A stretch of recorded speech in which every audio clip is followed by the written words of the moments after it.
কাউকে খুন করা যাবে না। যদি কেউ অন্যায় ভাবে কাউকে খুন করে, আল্লাহ বলছেন ফাকান্নামা কাতালান নাস জামিআ, সে তো গোটা বিশ্বের মানবতাকে খুন করলো, সব মানুষকে খুন করলো। এইজন্য আদমের যে পুত্র কাবিল হাবিলকে হত্যা করেছিল, কিয়ামত পর্যন্ত যত অন্যায় খুন হবে, ওই বেটা খুন করে যে পরিমাণ গুনাহগার হবে, ঠিক সমপরিমাণ গুনাহ আদমের সেই প্রথম যে ব্যক্তি আদমের পুত্র কাবিল হাবিল ভাইকে হত্যা করেছিল তার আমলনামায় লিপিবদ্ধ হতে থাকবে। আল্লাহ বলছেন আমান আহইয়াহা, আবার যদি মধ্যরাতে অন্যায় হত্যা থেকে কেউ কাউকে বাঁচায়, এলাকার যুব সমাজ এই মাহফিলের আয়োজন করেছে, ভালো করে শুনে রেখো। আল্লাহ নবী যে সমাজ আগমন করেছিলেন, সেই সমাজে এরকম চাঁদা লুটপাট অন্যায় অবিচার ছিল। সেই সময় আল্লাহ নবী তোমাদের মতো যুবকদেরকে নিয়ে একটা সংগঠন তৈরি করেছেন, হিলফুল ফুজুল, সহযোগিতা, সহকর্মিতা, সহ সাহায্য সংস্থা। এরকম আল্লাহ রাসূল একটা সংস্থার সদস্য ছিলেন। কাজী কোরআন বলছে ওমান আহইয়াহা, যদি রাস্তায় কাউকে খুন হতে দেখো, অন্যায় নির্যাতন করছে, খুন করছে, তখন স্থগিত করা শুরু হচ্ছে।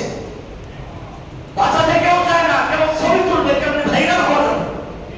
আল্লাহ বলছেন না, ওমান আহইয়াহা, যদি কোনো ব্যক্তি অন্যায় খুনের হাত থেকে কাউকে বাঁচাতে চায়, বাঁচাও, ফাকান্নামা আহইয়ান নাস জামিআ, সেজন্য গোটা পৃথিবীর মানুষকে বাঁচিয়ে। আছে এরকম কোন আইন?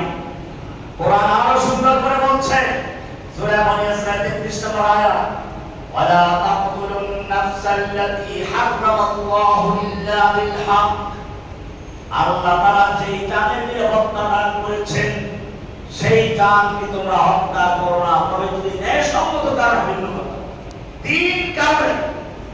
তিন কারণে এই নিরাপত্তা উঠে যায়। একটা হচ্ছে কেউ যদি কাউকে খুন করে, তাহলে তার নিরাপত্তা উঠে যায়, তাকেও খুন করতে হবে।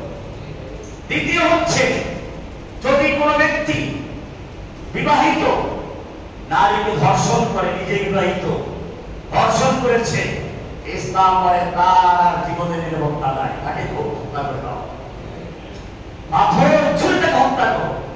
আপনি বলবেন এটা কত বড় কঠিন কাজ হলো, এটা মানবাধিকার লঙ্ঘন হয়েছে। কিন্তু কেন এটা?